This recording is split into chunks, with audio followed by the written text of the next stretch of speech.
software systems, and the Internet, with the power to manage the affairs of giant global corporations and to drill down and micromanage the work of their single employees or teams of employees. There now exist in the U.S. economy of the new century these powerful agents of industrialization, known as computer business systems, or CBSs, that bring the disciplines of industrialism to an economic space that extends far beyond the factories and construction sites of the industrial economy of the machine age, to wholesale and retail, financial services, secondary and higher education, healthcare, customer relations management, and human resource management, or HRM, public administration, corporate management at all levels save the highest, and even the fighting of America's wars.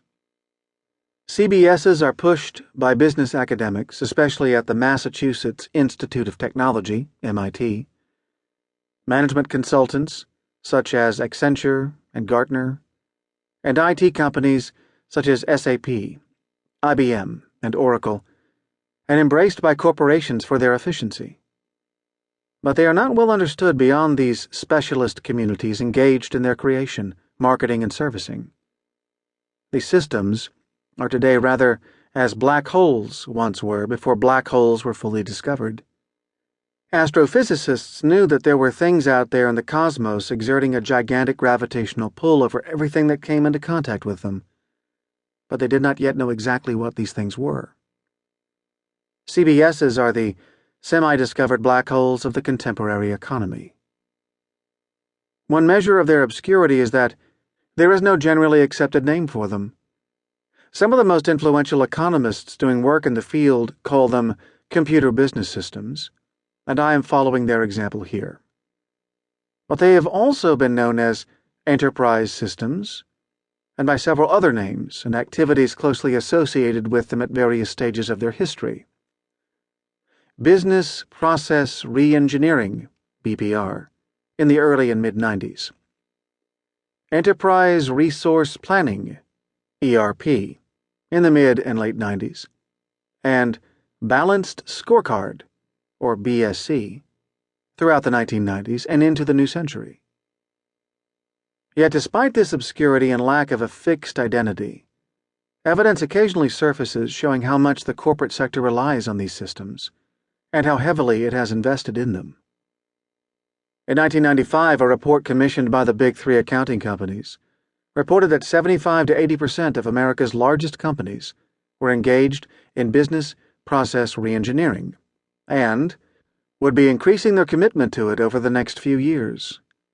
A 2001 report cited by economists Eric Brynjolfsson of MIT and Andrew McAfee of the Harvard Business School estimated that in 2001, investment in ERP systems accounted for 75% of all U.S. corporate IT investment. Typically, the introduction of CBSs costs large corporations hundreds of millions of dollars, and their full implementation can take years to achieve. In the early 2000s, Cisco Systems budgeted $200 million to be spent over 3 years for its CBS upgrade. This management giantism is also a global phenomenon. In China, leading American management consultants are devoting much of their effort to the introduction of SAP systems to Chinese state enterprises undergoing privatization. The human side of this new industrialism can easily get lost in the abstract, theoretical world of macroeconomics and management science. In the first machine age, the working class occupied a world apart, tethered to factories and assembly lines, and bearing the full rigors of industrialism. In the new machine age, the working class can be all of us. The new industrialism has pushed out from its old heartland in manufacturing to encompass much of the service economy, and it has also pushed upward in the occupational hierarchy to include much of the professional and administrative middle class, physicians as well as call center agents, teachers, academics, and publishers, as well as associates at Walmart and Amazon, bank loan officers,